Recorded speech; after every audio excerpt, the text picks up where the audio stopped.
Chapter 26. There was a famine in the land, besides the first famine that was in the days of Abraham. And Isaac went to Abimelech, king of the Philistines, in Gerar. Then the Lord appeared to him and said, Do not go down to Egypt. Live in the land of which I shall tell you. Dwell in this land, and I will be with you and bless you.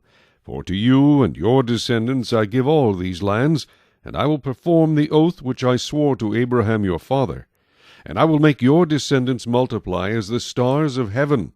I will give to your descendants all these lands, and in your seed all the nations of the earth shall be blessed, because Abraham obeyed my voice, and kept my charge, my commandments, my statutes, and my laws. So Isaac dwelt in Gerar, and the men of the place asked about his wife, and he said, She is my sister. For he was afraid to say, She is my wife, because he thought, Lest the men of the place kill me for Rebekah, because she is beautiful to behold. Now it came to pass, when he had been there a long time, that Abimelech, king of the Philistines, looked through a window and saw, and there was Isaac, showing endearment to Rebekah his wife. Then Abimelech called Isaac and said, Quite obviously she is your wife. So how could you say she is my sister? Isaac said to him, Because I said, Lest I die on account of her. And Abimelech said, What is this you have done to us? One of the people might soon have lain with your wife, and you would have brought guilt on us. So Abimelech charged all his people, saying, He who touches this man or his wife shall surely be put to death. Then Isaac sowed in that land, and reaped in the same year 100-fold, and the Lord blessed him. The man began to prosper, and continued prospering, until he became very prosperous. For he had possessions of flocks, and possessions of herds, and a great number of servants. So the Philistines envied him. Now the Philistines had stopped up all the wells which his father's servants had dug in the days of Abraham his father, and they had filled them with earth. And Abimelech said to Isaac, Go away from us, for you are much mightier than we. Then Isaac departed from there, and pitched his tent in the valley of Gerar, and dwelt there. And Isaac dug again the wells of water which they had dug in the days of Abraham his father, for the Philistines had stopped them up after the death of Abraham. He called them by the names which his father had called them. Also Isaac's servants dug in the valley, and found a well of running water there.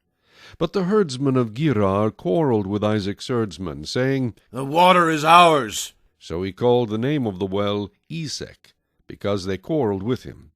Then they dug another well, and they quarreled over that one also. So he called its name Sitnah.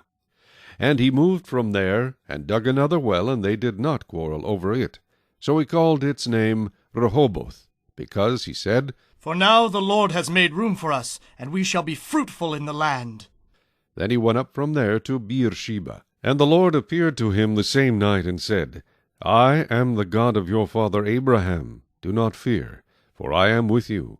I will bless you and multiply your descendants for my servant Abraham's sake.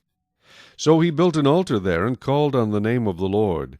And he pitched his tent there, and there Isaac's servants dug a well. Then Abimelech came to him from Gerar with Ahuzath, one of his friends, and Phicol, the commander of his army. And Isaac said to them, Why have you come to me, since you hate me and have sent me away from you? But they said, We have certainly seen that the Lord is with you. So we said, Let there now be an oath between us, between you and us. Let us make a covenant with you, that you will do us no harm, since we have not touched you, and since we have done nothing to you but good, and have sent you away in peace. You are now the blessed of the Lord. So he made them a feast, and they ate and drank. Then they arose early in the morning, and swore an oath with one another, and Isaac sent them away, and they departed from him in peace. It came to pass the same day that Isaac's servants came and told him about the well which they had dug, and said to him, We have found water. So he called it Sheba. Therefore the name of the city is Beersheba to this day.